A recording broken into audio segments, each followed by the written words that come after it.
તો સુરતમાં દીપિકા પટેલે આપઘાત કર્યાનો ખુલાસો થયો છે। ફોરેન્સિક પોસ્ટમોર્ટમમાં આપઘાત કર્યાનું સામે આવ્યું। સુરતમાં વોર્ડ નંબર 30ના મહિલા પ્રમુખ દીપિકા આપઘાત મામલે આ ખુલાસો સામે આવ્યો। જો કે દીપિકાના આપઘાત પાછળનું કારણ અકબંધ છે।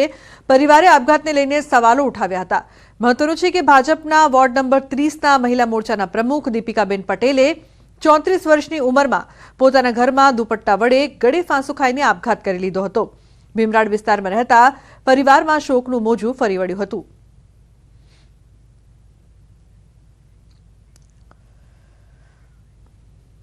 અને સમાચાર રાજકોટથી જયંતિ સરદારા વિવાદ મામલે મોટા સમાચાર। સરદારાની મુશ્કેલીમાં થઈ શકે છે વધારો। સરદારાની વકીલાત રદ કરવા પત્ર પરસોત્તમ પીપળિયાએ બાર એસોસિએશનને લખ્યો પત્ર। બાર એસોસિએશનને પુરાવા સાથે પત્ર લખવામાં આવ્યો છે। તો સરદારાની મુશ્કેલીમાં થઈ શકે છે વધારો। સરદારાની વકીલાત રદ કરતા પત્ર।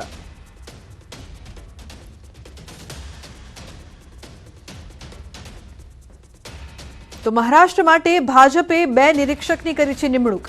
વિજય રૂપાણી નિર્મલા સીતારમણ જશે મુંબઈ। વિજય રૂપાણી નિર્મલા સીતારમણની નિમણૂક કરી। ધારાસભ્ય દળની બેઠકમાં હાજર રહેશે આ બંને નેતાઓ। તો વિજય રૂપાણી નિર્મલા સીતારમણ મુંબઈ જશે।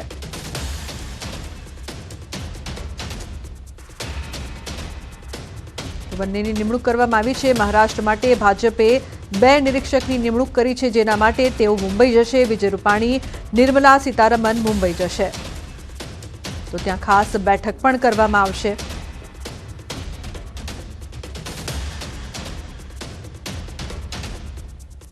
अन्य समाचार बनासकांठाथी एसटी कर्मचारीए कंपनी चलावी लोको साथे फ्रॉड कर्यानो आक्षेप। कर्मचारी निरंजन श्रीमाड़ी मुद्दे Palanpur ST division accountant Mukeshbhai श्रीमाड़ीनुं निवेदन। निरंजन श्रीमाड़ी 1 जुलाईथी कोई जाण कर्या वगर सतत गैरहाजर। 3 नोटिस फटकार्या बाद पण जवाब नथी आपी रह्या। हवे खाताकीय कार्यवाही थशे। तपास बाद तेमने सस्पेन्ड अथवा डिसमिस कराशे। कर्मचारीए कोईनी साथे छेतरपिंडी कर्यानी एसटी विभागने नथी मळी फरियाद। आज दिन सुधी आवे नहीं पोतानी मनस्वी रीते गैरहाजर रहेला छे अने एमने 3 नोटिसो पाठवीने कार्यवाही चालू छे। हवे एमनी जोडे खाताकीय कार्यवाही करवानी छे। निरंजन श्रीमाળી स्कीम चलावता હતા અને અનેક કર્મચારીઓનો અમને ખ્યાલ નથી। કર્મચારીઓના પણ પૈસા સ્કીમમાં ગયા છે એવું? ના, એવું કોઈ નથી।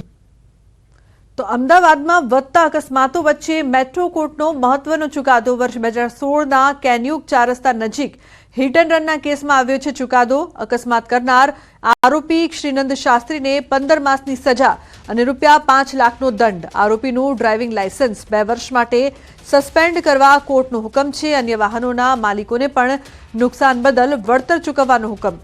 તો વર્ષ 2016માં કારે ટક્કર મારતા જીગર મહેતાનું થયું હતું મોત। અકસ્માત કરીને ભાગવા જતા આરોપીએ અન્ય વાહનોને પણ મારી હતી ટક્કર।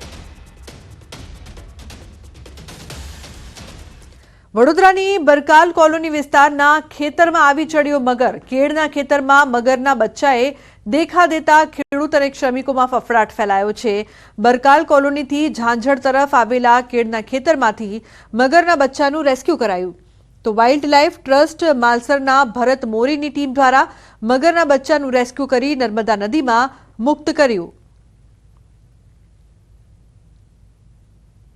અમારા ખેતરમાં મગર પાણી લેતા મગર દેખાઈ આવ્યો હતો એટલે અમે વાઇલ્ડ લાઇફની ટીમના સંજયભાઈ ખત્રીને ફોન કર્યો 4 વાગે એટલે 4:30 તરત જ તાબડતોડ આવી ને મગરનો રેસ્ક્યુ કરી અને લઈ જાય છે। તેથી એમની ટીમનો ખૂબ ખૂબ આભાર માનું છું। તો અમદાવાદની જીઆઈઆઈએસ સ્કૂલની ફીમાં વધારા મુદ્દે વાલીઓએ ડીઓને રજૂઆત કરી છે। સ્કૂલની મનમાની મામલે વાલીઓએ ડીઓમાં ફરિયાદ કરી છે।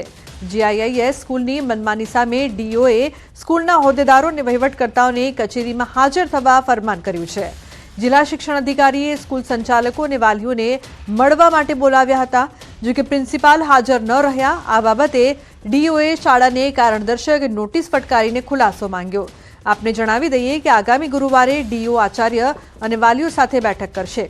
સ્વેટર શાળામાંથી ખરીદવા શાળા દ્વારા લેટ ફી પેટે 3% લેખે ઉઘરાણી વિદ્યાર્થીઓને માનસિક હેરાન કરાતા હોવાની વાલીઓએ ફરિયાદ કરી છે।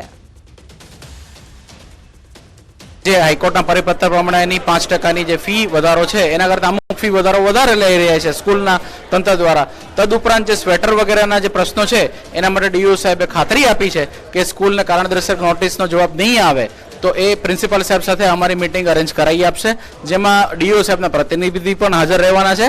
ડીઓ સાહેબે અમારા પ્રોબ્લેમ બધા સાંભળ્યા છે, એમને પ્રોપર જવાબ આપ્યો છે અને આગળ એમને કીધું છે કે અમે સ્કૂલ ઓથોરિટી જોડે કોમ્યુનિકેશન કરીને તમને ઇન્ફોર્મ કરીશું અને જે તે પ્રિન્સિપાલ સાથે તમારી વાલીઓની જોડે મીટિંગ જે થાય એ અમે તમને સમય અને જાણ અનુસાર વાત કરીશું. પાછી આમાં શાળાને ચોક્કસ અમે કારણદર્શક નોટિસ તો આપેલી જ છે. જેવી એમની રજૂઆત આવી હતી તરત જ આપી હતી. આજે શાળા દ્વારા એનો ખુલાસો રજૂ કરવાનો સમય આપ્યો છે. આજે જે ખુલાસો રજૂ કરશે એની અંદર અમે આ મુદ્દાઓની પણ ચર્ચા કરીશું. જો આ મુદ્દાઓ માટે તેઓ પ્રોપર રીતે જો એનું નિરાકરણ નહીં લાવે તો એમની સામે કાર્યવાહી કરવામાં આવશે. દંડનીય કાર્યવાહી આરટીઈ નિયમ પ્રમાણે થઈ શકે છે. તો બુલેટિનમાં હાલ રોકાઈશું એક બ્રેક માટે. આપ જોતા રહો ન્યૂઝ 18 ગુજરાતી.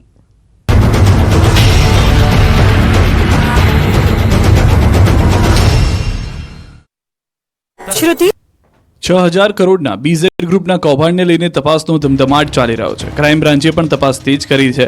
રવિવારે ગાંધીનગરથી સીઆઈડી ક્રાઇમ બ્રાન્ચની ટીમે પ્રાંતિજ અને માલપુર ખાતે પહોંચી હતી. અહીં ઠગબાજોનો ભોગ બનનાર નિર્દોષ લોકોની પોલીસે પૂછપરછ કરી. પ્રાંતિજ પોલીસ સ્ટેશનને ફરિયાદની રજૂઆત સાંભળી. પ્રાંતિજ પોલીસ મથકે સુરેશભાઈનું નિવેદન લેવાયું. પલ્લાચાર ગામના સુરેશભાઈએ બીઝેડ ગ્રુપમાં 5 લાખનું રોકાણ કર્યું, જેના લાખો રૂપિયા ફસાતા તેનું નિવેદન લેવાયું. સુરેશ ફરિયાદ કરવા ઈચ્છતા હોવાનું લઈ સીઆઈડી ક્રાઇમ દ્વારા નિવેદન લેવામાં આવી રહ્યું છે. અહીં અન્ય એક રોકાણકારની પણ પૂછપરછ કરી છે. બીજી તરફ બીઝેડ કૌભાંડમાં રોકાણકારોએ પહેલી ફરિયાદ